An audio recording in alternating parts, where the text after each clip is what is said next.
அந்த இடத்தில் எப்போது நெரிசல் ஏற்பட தொடங்குகிறது என்று சொன்னால், விஜய் கட்சியோட வாகனங்கள் ஒட்டுமொத்தமா விஜய் வாகனம் உட்பட அந்த கட்சியோட வாகனங்கள் எல்லாம் உள்ள வரும்போதுதான் பாருங்க, நடுவுல நின்று கொண்டிருந்த கூட்டம் ரெண்டா பொளந்து அந்த பக்கமும் இந்த பக்கமும் செதறி போய் ஒருத்தர் மேல ஒருத்தர் விழ ஆரம்பிக்கிறாங்க. நெரிசல் ஏற்படுது. நெரிசல் ஏற்பட்டது உண்மைதான். ஆனால் அந்த நெரிசலுக்கு பின்னணியில் சதி ஏதோ இருக்குன்னு சொன்னா, அந்த சதிக்கு பின்னணியில் இருப்பது விஜய் தான். விஜய் வாகனம் உள்ளே வந்த பிறகுதான் பாருங்க அந்த இடத்தில் நெரிசல் ஏற்படுகிறது என்பது கண்ணுக்கு முன்னாடி நம்ம பார்க்கிற ஆதாரம். வண்டி உள்ள வரும்போது இதுக்கு மேல போறதுக்கு இடம் இல்லைன்னு கத்துறாங்க, கையை வச்சு தள்ளுறாங்க, எங்களால பின்னாடி போறதுக்கு இடம் இல்லைங்கன்னு கதறாங்க. ஆனால் அப்படி இருந்தும் ஆனந்த வண்டி தான் முதல்ல பாருங்க பொழந்து உள்ள போகுது. நெரிசல் ஏற்படுத்தினார்கள் அப்படின்னு சொல்றாங்க இல்லைங்களா? அந்த நெரிசல் எப்போது ஏற்பட தொடங்கியதுன்ட்டு நல்லா பாருங்க. இவர் உள்ள வந்து நெரிசல் ஏற்பட்டதற்கு பிறகு பின்னாடி நின்று கொண்டிருந்த கூட்டம் பாருங்க விபரீதத்தை சந்திக்க தொடங்குறாங்க.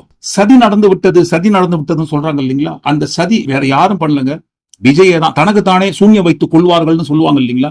அது அவர் தான் பண்ணிருக்காரு. இவர் வண்டிக்கு மேல நெரிசலை ஏற்படுத்தி விட்டு வண்டியை நிறுத்திட்டு நடுவுல நின்று வண்டிக்கு மேல ஏற அந்த ஒரு நொடியில் தொடங்கி இவர் வண்டியை விட்டு பேசி முடித்து வண்டியை விட்டு கீழே இறங்குற அந்த 19 நிமிடம் 31 நொடி வரைக்கும் என்னென்ன அக்கிரம அநியாயம் பண்ணியிருக்காரு அப்படின்ற ஒரு விவரம் அடங்கிய அந்த 11 நிமிட காணொலி. அந்த 11 நிமிட காணொலி தான் பாருங்க மிகப்பெரிய ஆதாரம். பொறுமையா முழுசா பாருங்க.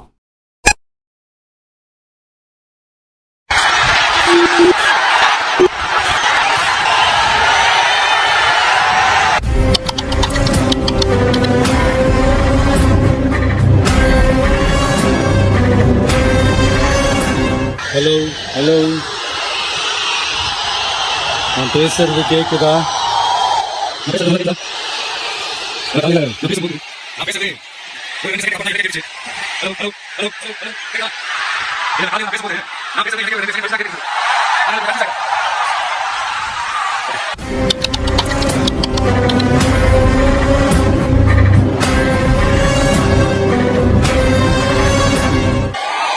முதல்ல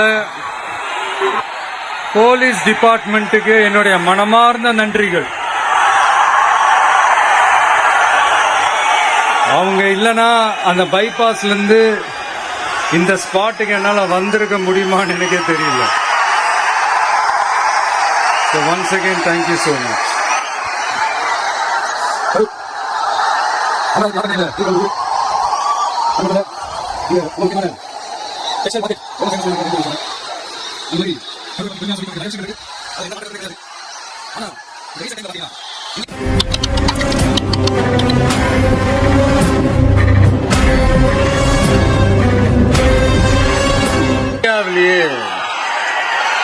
கரூர் அப்படின்னு சொன்னாரு.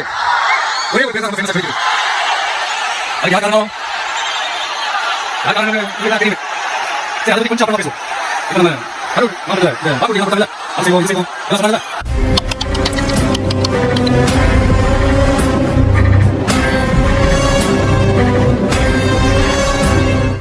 அது ஒரு சின்ன லிஸ்ட் தான், அதை ஃபர்ஸ்ட் பார்த்துடலாம்.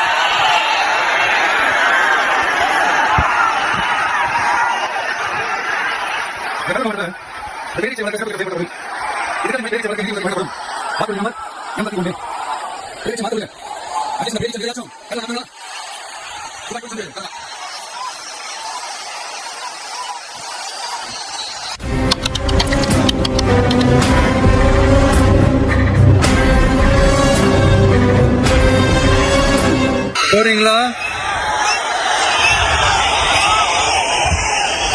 அடுத்து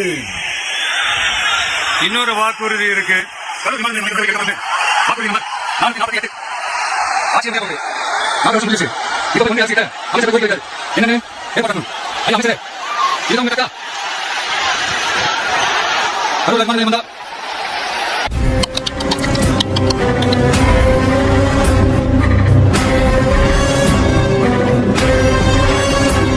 போறீங்களா சார்?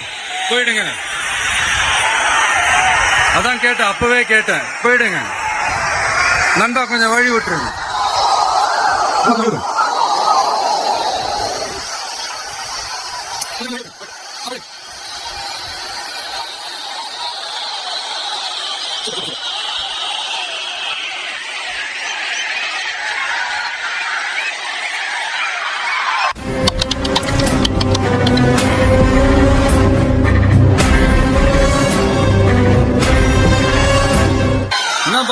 ஆம்புலன்ஸ்ல நம்ம கொடி இருக்குது.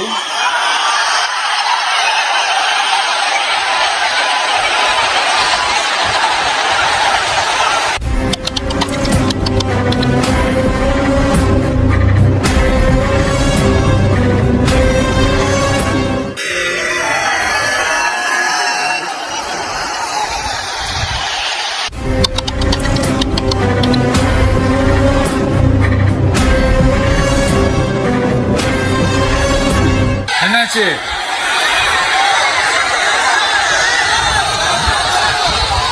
தண்ணி கொடுங்கப்பா, தண்ணி பாட்டில் கொடு, தண்ணி பாட்டில்.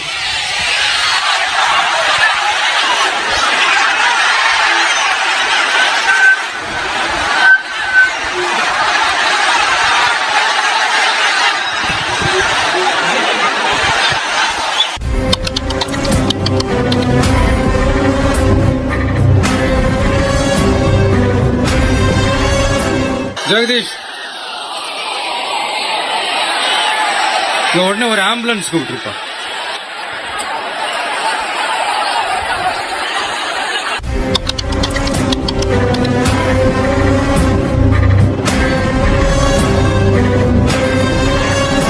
என்ன சொல்றான்?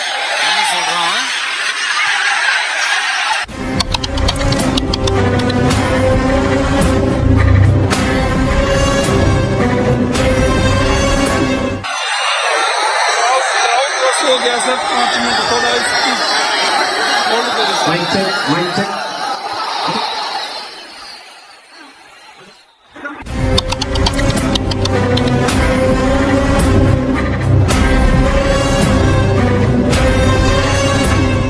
வருதா?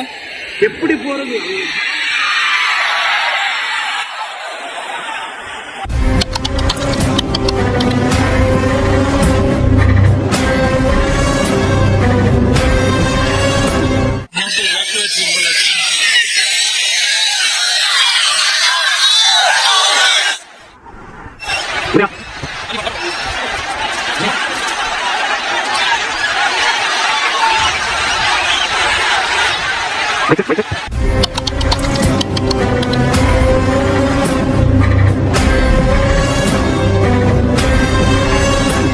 கேட்கலப்பா.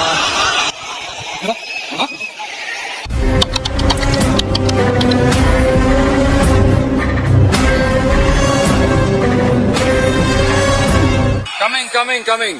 ஆம்புலன்ஸ் வருது.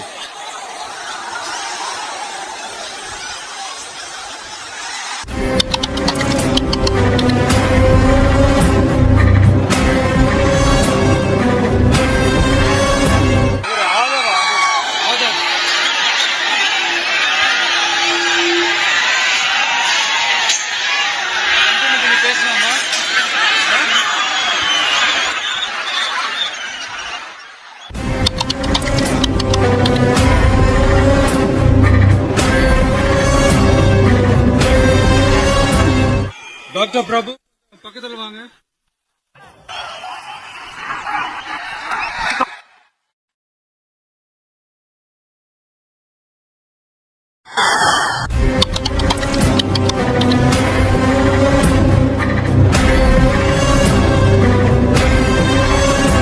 சரி, ஓகே, கண்டினியூ பண்ணவா பேசுறது?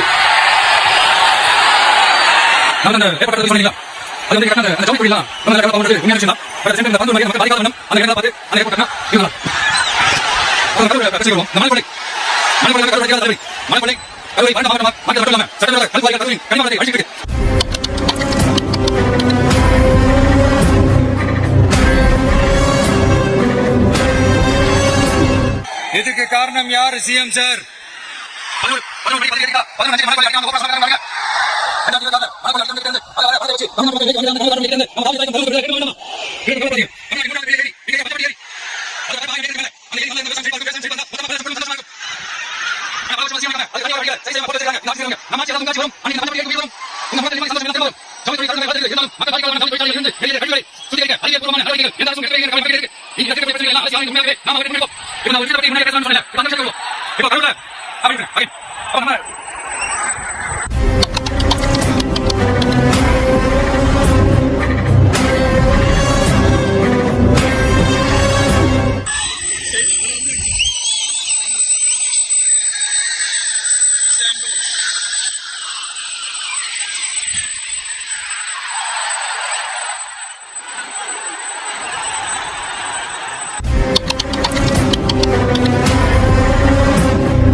ப்ளீஸ் ப்ளீஸ் ப்ளீஸ் கொஞ்சம் வழி விட்டு.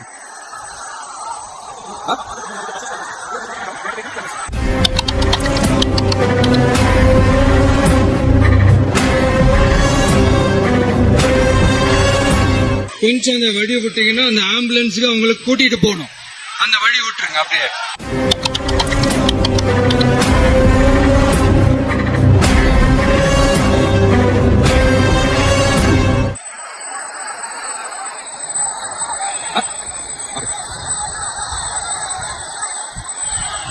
பேசாமா பண்ணி பண்ணலாமா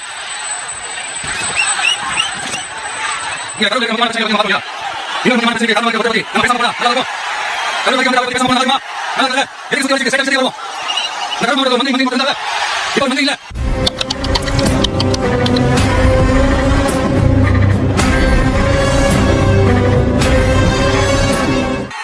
ஆனாலும் மந்திரி மாதிரி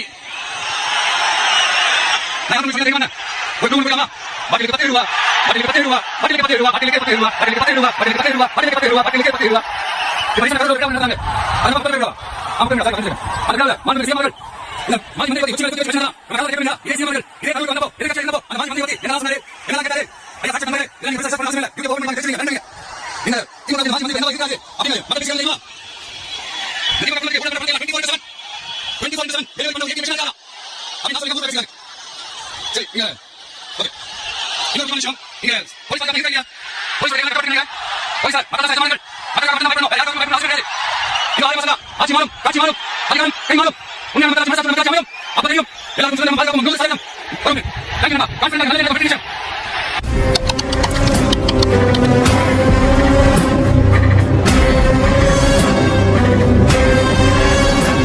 அஸ்மிகா 9 வயசு ஒரு பொண்ணு காணுமா, நீங்களே நம்ம தோழர்கிட்ட சொல்லி கண்டுபிடிச்சு கொடுங்க. அஸ்மிகா 9 வயசுல ஒரு பொண்ணு காணுமா? தம்பிகளா கொஞ்சம் தேடி கண்டுபிடிச்சு கொடுத்துருங்க. Asmika please please please thank you thank you thank you